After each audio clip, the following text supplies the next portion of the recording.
खो गई थी। एक दिन दोनों इसी बारे में घर पर बात करते हैं। अब हमें शालू को स्कूल में डाल देना चाहिए। वैसे तो वो पड़ोस वाली शीला दीदी है ना, वो बता रही थी यहाँ से थोड़ी दूर पर छोटे बच्चों का स्कूल खुला है। अच्छा, ऐसी बात है तो हम कल चल कर दिखाते हैं। अगर सब सही हुआ तो हम शालू को उसी स्कूल में डाल देंगे। अगले दिन रवि और शीला दोनों शालू को लेकर उस स्कूल में जाते हैं। स्कूल बहुत ही सुंदर है। वहाँ बहुत बड़ा खेलने का मैदान जिसमें तरह तरह के झूले होते हैं। शालू तो ये सब देखकर ही बड़ी खुश हो जाती है। मम्मी पापा, मुझे इसी स्कूल में पढ़ना है। ओह हो, देखो तो जरा, इसे अभी से स्कूल में पढ़ने की कितनी जल्दी हो रही है। थोड़े दिन बाद जब मन भर जाएगा ना, तो फिर स्कूल के नाम से ही रोना शुरू हो जाएगा। ये तो सही बात है। चलो खैर अभी अंदर चलो, मैडम से बात करनी है। दोनों अंदर जाकर प्रिंसिपल से बात करते हैं। रवि और सीमा को स्कूल बहुत ही पसंद आता है, तो वो उसी दिन शालू का उस स्कूल में एडमिशन करवा देते हैं। अगले दिन से शालू स्कूल जाना शुरू कर देती है। उसका पहला दिन होता है तो वो बड़ी ही खुश होती है। सीमा उसे स्कूल छोड़ने जाती है।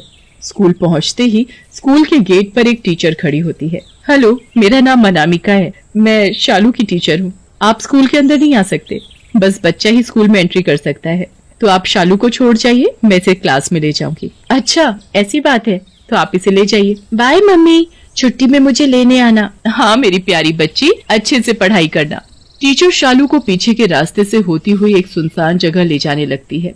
तभी शालू बोल पड़ती है, मैडम मेरा स्कूल तो वहाँ है ना? हाँ बेटा, पर आपकी क्लास का रास्ता यहाँ से है। अगर आप वहाँ से जाओगे तो बड़े बच्चे आपको बहुत परेशान करेंगे। क्या आप चाहते हो आपको बड़े बच्चे परेशान करें? नहीं मैडम। तो फिर बस चुपचाप मेरे साथ चलती रहो। टीचर शालू को लेकर क्लास में जाती है। वहाँ पहले से ही काफी सारे बच्चे होते हैं।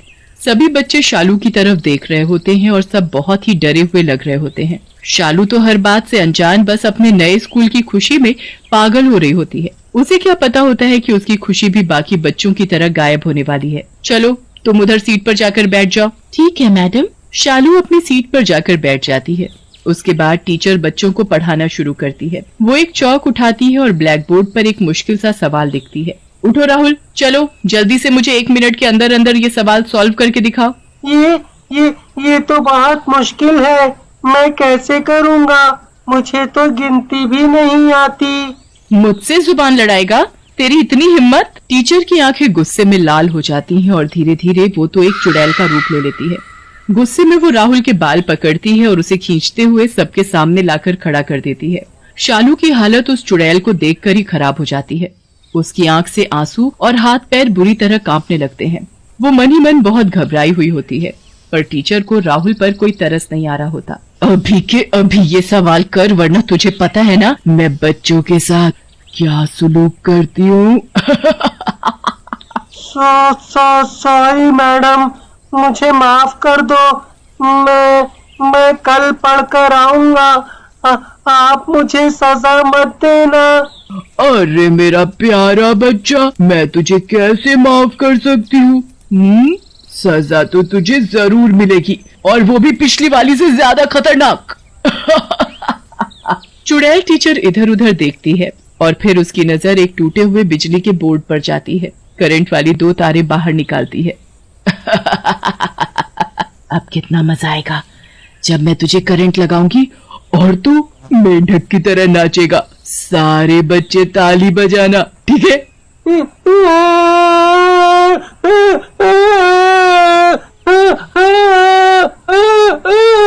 नहीं मैडम, ऐसे मत करो प्लीज मैडम, मुझे करंट मत लगाओ। सब बच्चे राहुल को ऐसी हालत में देखकर बड़े घबराए हुए होते हैं, पर चुड़ैल को राहुल के रोने से कोई फर्क नहीं पड़ता। वो दोनों तारों को राहुल के हाथों पर लगाने लगती है। राहुल जोर जोर से चिल्लाने लगता है और सॉरी बोलता रहता है, पर चुड़ैल को उसे ऐसे चिल्लाते देख और मजा आता है। वो बार बार उसे करंट लगाती है और बड़ी खुश होती है।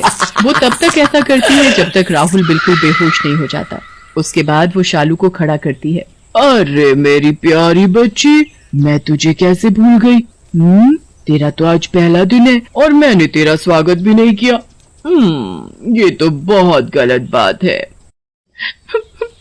मुझे मम्मी के पास जाना है। मुझे मम्मी चाहिए। चुप, बिल्कुल चुप। अगर जरा सी भी आवाज निकाली तो तुझे गंजा कर दूंगी, समझी? और हाँ, अगर किसी बच्चे ने घर जाकर कुछ बोला तो फिर मैं उसको खिड़की के बाहर उल्टा लटका दूंगी और चूहे वाले कमरे में अकेला बंद कर दूंगी। शालू डर के मारे चुप हो जाती है, पर उसकी आंखों से आंसू निकलना बंद नहीं होते। चुड़ैल शालू को बहुत मारती और डराती है। पूरे दिन वो किसी न किसी बच्चे को मारती ही रहती है, जैसे ऐसा करने से उसे कितना मजा आ रहा हो। इतना करने से भी उसका मन नहीं भरता और वो अपने एक बड़े से बैग से एक डंडा निकालती है, पर तभी स्कूल की बेल बज जाती है। बच गए तुम लोग, जाओ जाओ अब यहाँ से। और हाँ, अगर किसी को बताया तो सब बच्चे खुशी से क्लास से बाहर भागते हैं और सब गेट पर जाकर अपने मम्मी पापा को जाकर चिपक जाते हैं।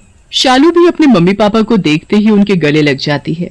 वो बहुत ही घबराई हुई होती है और पूरे रास्ते बिल्कुल चुपचाप रहती है। सुबह तो तुम इतना खुश थी, पर अब इतना चुप क्यों हो? क्या हुआ, कोई बात है क्या? स्कूल अच्छा नहीं है क्या? नहीं वो मम्मी वो नहीं कुछ नहीं, स्कूल अच्छा है, मैडम भी अच्छी है। शालू घर पहुंचकर भी चुपचाप ही रहती है। वो अपनी माँ को सब सच बताना चाहती है, पर कहीं उसे टीचर चूहे वाले कमरे में बंद न कर दे, इस डर से कुछ नहीं बोलती। रवि और सीमा को लगता है कि शायद शालू थक गई है इसलिए ऐसा कर रही है, इसलिए वो इतना ध्यान नहीं देते। पर अगली सुबह जब दोबारा स्कूल जाने का टाइम होता है तो शालू तो स्कूल जाने से घबराने लगती है। मम्मी, वो मेरे पेट में दर्द है, मुझे स्कूल नहीं जाना। देखा, मैंने कल ही आपको बोला था ना कि थोड़े दिन बाद ही इसके स्कूल ना जाने के बहाने शुरू हो जाएंगे। आज तो दूसरा ही दिन है। नहीं मम्मी, सच में मेरे पेट में दर्द है। सीमा शालू का एक बहाना नहीं सुनती और जबरदस्ती उसे स्कूल छोड़ आती है। वहाँ फिर से वही टीचर उसे क्लास में ले जाती है और फिर क्लास में जाते ही चुड़ैल में बदल जाती है। उसके बाद उसका वही बच्चों पर अत्याचार शुरू हो जाता है। वो बच्चों को मारती, पीटती और खूब डराती। बच्चे कभी भी डर की वजह से घर पर नहीं बता पाते थे और ना शालू कभी बता पाती थी। ऐसे ही बहुत दिन निकल जाते हैं और अब सीमा और रवि को शक होने लगता है कि आखिर ऐसी क्या बात है कि उनकी बेटी इतना चुप और डरी हुई क्यों रहती है। एक दिन सीमा अचानक स्कूल की छुट्टी होने से पहले ही पहुंच जाती है और रिसेप्शन पर जाकर मैडम से बात करती है। मैडम, मेरी बेटी शालू को प्लीज भेज दीजिए। वो दरअसल हमें अचानक कहीं जाना पड़ रहा है, इसलिए मैं जल्दी आ गई। कौन शालू मैडम? मेरी बेटी शालू। पिछले महीने ही मैंने इस स्कूल में उसका एडमिशन करवाया है, वो नर्सरी में पढ़ती है। मैं अभी पूछ कर बताती हूँ मैडम। वैसे मुझे हर बच्चे की जानकारी रहती है और मैं किसी शालू को नहीं जानती। रिसेप्शनिस्ट फोन करके पूछती है तो पता चलता है कि शालू नाम की कोई बच्ची नर्सरी क्लास में नहीं पढ़ती। मैंने बोला था ना मैडम आपको कि यहाँ नर्सरी क्लास में कोई शालू नाम की बच्ची नहीं पढ़ती। सीमा तो ये बात सुनकर घबरा जाती है। वो स्कूल में शोर मचा देती है। उसके बाद प्रिंसिपल वहाँ आ जाती है और सीमा से पूछती है कि वो शोर क्यों मचा रही है। स्कूल वाले बोल रहे हैं कि मेरी बेटी यहाँ नहीं पढ़ती, जबकि मैं रोज उसे स्कूल छोड़कर जा रही हूँ और छुट्टी में मुझे वो वही गेट पर मिलती है। आपको तो याद होगा ना मैडम, मैं और मेरे हस्बैंड दोनों आए थे एडमिशन करवाने। अरे हाँ, मुझे याद आया, आप तो उसका उसी दिन एडमिशन करवा कर गए थे, पर आपकी बच्ची अगले दिन स्कूल ही नहीं आई मैडम। हमें लगा शायद आपका मन बदल गया होगा। पूरे स्कूल में शोर मच जाता है और सब जगह शालू को ढूंढा जाता है, पर शालू कहीं नहीं मिलती। फिर स्कूल की छुट्टी हो जाती है तो सीमा देखती है कि उसकी बेटी पीछे के रास्ते से आ रही है। शालू, मेरी बच्ची, मिल गई मेरी बेटी।